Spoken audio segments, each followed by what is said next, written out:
Hello and welcome, everyone. Thank you very much for tuning in. This is an audiovisual recording of the reading on the vaping crisis that's taking place in America right now. From this reading, we're basically going to be looking at the context of vaping in society, but more importantly, the backdrop of all this is looking at societal development. Keep in mind, some of the things mentioned in Crash Course talk about some of the different types of moments and dilemmas that people face throughout their developmental lives. And looking at particular issues gives us further insight as to how they rise to that type of development and or fall. And also behind that, we can look at different types of methods of growth and development too through different perspectives.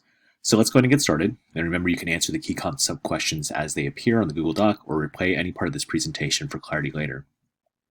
There's been a huge surge in mysterious and life-threatening illnesses linked to vaping, but what can be done to stop it? Maddie Nelson, 18, had vaped a variety of products for 3 years. Then this summer, she began experiencing chest pain, nausea, and a fever. She checked into a hospital near Salt Lake City, Utah, but her symptoms worsened. She eventually had to be hooked up to a machine to help her breathe. Doctors were forced to place her in a medically induced coma for 3 days. They then frantically worked to save her life. Nelson is among a growing number of people who've wound up in emergency rooms with lung injuries tied to vaping. As of mid-October, nearly 1,500 people had suffered from severe vaping-related illnesses, and 33 had died, according to Centers for Disease Control and Prevention, the CDC. Federal health officials are still trying to determine what's happening. They looked into which products and substances are causing the illnesses, but as their investigation continues, they've issued a stark warning to stop using vaping products immediately, and they've warned people to be even more cautious about products that have THC in them.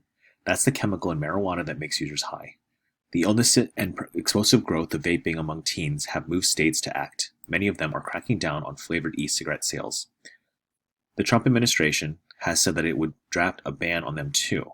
These are really serious injuries in the lung, says Dr. Ann Shostak of CDC, and we don't know how well people will recover from them, whether lung damage may be permanent.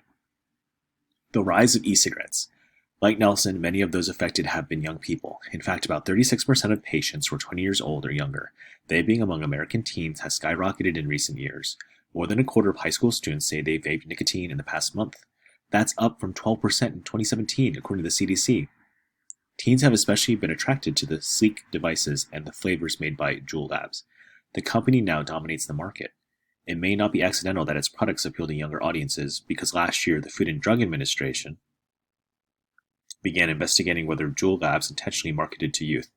The company denies that it sought to hook teens. It insists its products are for people who want to quit smoking traditional cigarettes. E-cigarettes were invented more than 15 years ago when they intended to be a healthy alternative to tobacco. But nicotine, a highly addictive substance, is in both traditional cigarettes and e-cigarettes. Many doctors have long cautioned that nicotine is especially harmful to teenagers developing brains. Plus, they say we don't really know how safe e-cigarettes are because they have been around long enough to study all their effects. The truth of the matter is that we have so little experience with vaping relative to the experience we have with cigarettes, says Dr. Emily Chapman, Chief Medical Officer for the Children's Minnesota Hospital System. Recall how long it took us to figure out the cigarettes were linked to lung cancer. There's so much we don't know. Now, the surge in vaping-related illnesses is exactly what many doctors feared would happen. Patients typically show up in emergency rooms with pneumonia and flu-like symptoms and shortness of breath. Many need to be hooked up to machines that pump oxygen directly into the bloodstream. A study of lung tissue samples from 17 patients found that injuries can look like what you'd expect to see in someone exposed to a toxic chemical spill. Health investigators appear to be getting closer to identifying at least one of the culprits: vaping products containing THC. Of the hundreds of patients with information on substances used, about 78% reported vaping THC, with or without nicotine. However, 10% reported vaping only nicotine. Many patients said that they'd purchased their vaping products illegally. They got them either on the streets, through friends and family, or online. Health officials are especially concerned about illegal vaping products. These types of products are untested and often diluted with cheap substances that are toxic to inhale. Cracking down on vaping. Some states, including Michigan, Rhode Island, New York, have issued bans on flavored e-cigarettes. They're hoping to stop young people from getting hooked. The ban in New York was put on hold in early October while it was being fought in court. Massachusetts has announced a 4-month ban on all vaping products. Other states are considering bans too. Juul Labs is facing mounting legal troubles too. It recently replaced its chief executive with a top official from Altria, a cigarette giant that owns a large share of Juul Labs. Some experts see the move as a sign of Juul becoming more and more like big tobacco in its fight against stricter regulations. As for Nelson, she began to recover and was released from the hospital. Still, doctors don't know whether her lung damage will be permanent. Since the incident, she had most of her friends have quit vaping, and she hopes more teens do too. I'd seen things of people getting sick before, and I would still scroll past it, and thought this couldn't happen to me, she told ABC4 News in Salt Lake City. But it totally can, and it's not a fun thing to go through. So as you guys can see here, vaping is not just a phenomenon that's sweeping the nation, but in many ways it's also still sweeping the world. There's many different health complications, as you can see here when you take a closer look.